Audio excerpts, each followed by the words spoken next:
ঈদ মানেই হচ্ছে বিভিন্ন ধরনের সেমাই পায়েস।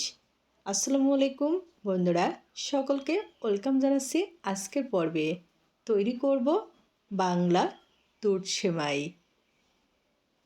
আমাদের কিন্তু প্রায় গ্রাম অঞ্চলে ঈদের দিনে কিংবা যে কোনো উৎসব অনুষ্ঠানে এই বাংলা দুধ সেমাইটা তৈরি করা হয়। খেতে কিন্তু অসাধারণ মজার।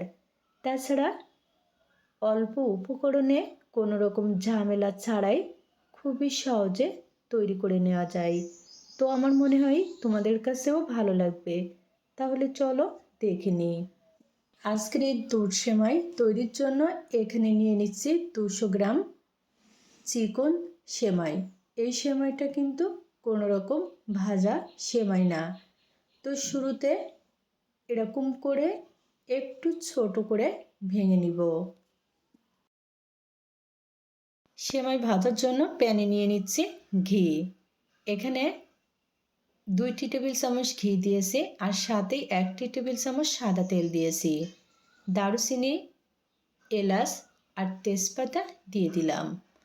অবশ্যই তোমরা এভাবে দিবে, তাহলে কিন্তু সেমাই থেকে দারুণ সুন্দর ফ্লেভার বের হবে। এখন দিয়ে দিচ্ছি সেমাই।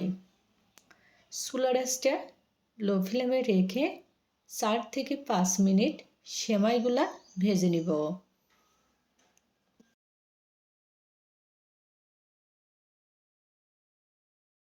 অবশ্যই লো আঁচে ভাজতে হবে আর এরকম অনবরত নাড়তে চাড়তে হবে, যেন কোনো রকম তলানিতে লেগে পুড়ে না যায়। বেশ কিছুক্ষণ ধরে ভেজে নেওয়ার ফলে সেমাইতে কিন্তু গোল্ডেন ব্রাউন কালার চলে এসেছে আর সুন্দর সুঘ্রাণ বের হচ্ছে, অর্থাৎ সেমাই ভালোভাবে ভাজা হয়ে গেছে। এখন নামিয়ে নিচ্ছি। যেহেতু আজকে রান্না করব বাংলা দুধ সেমাই, এর জন্য প্যানে নিয়ে নিলাম 1 লিটার লিকুইড মিল্ক, টেস্ট অনুযায়ী লবণ, 1 টেবিল চামচ গুঁড়ো দুধ। তবে এখানে গুঁড়ো দুধ অপশনাল, চাইলে দিতে পারো, যদি ঘরে না থাকে সেক্ষেত্রে স্কিপ করতে পারো। এখন সব মিলিয়ে 2 থেকে 3 মিনিট জাল করে নিব। নিয়ে নিচ্ছি 250 গ্রাম চিনি। এখানে আমি আমার মিষ্টির স্বাদ অনুযায়ী চিনি নিয়ে নিলাম। তোমরা চাইলে কিন্তু চিনির পরিমাণটা কমিয়ে বাড়িয়ে দিতে পারো।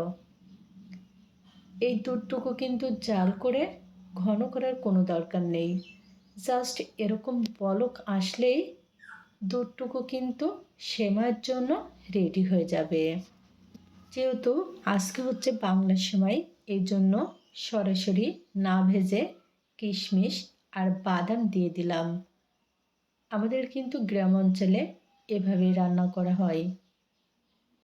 এখন দুধটুকু ভালোভাবে জাল করে নেওয়া হয়ে গেছে, তো দিয়ে দিচ্ছি সেমাই।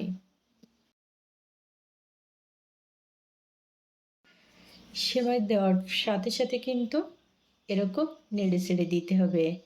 আর হ্যাঁ, এই পর্যায়ে চুলার আঁচটা কিন্তু মিডিয়ামে রাখবো, কোনো রকম লো কিংবা হাইটে রাখবো না। মিডিয়াম আঁচে 2 থেকে 3 মিনিট রান্না করে নিব। এখন নিয়ে নিচ্ছি নারকেল কোড়ানো হাফ কাপ। অবশ্যই তোমরা আজকের এই সেমাইয়ে নারকেল কোড়ানোটা দেওয়ার চেষ্টা করবে, তাহলে খেতে বেশি টেস্টি হবে। ফাইনালি কিন্তু আমার দুধ সেমাইটা রেডি।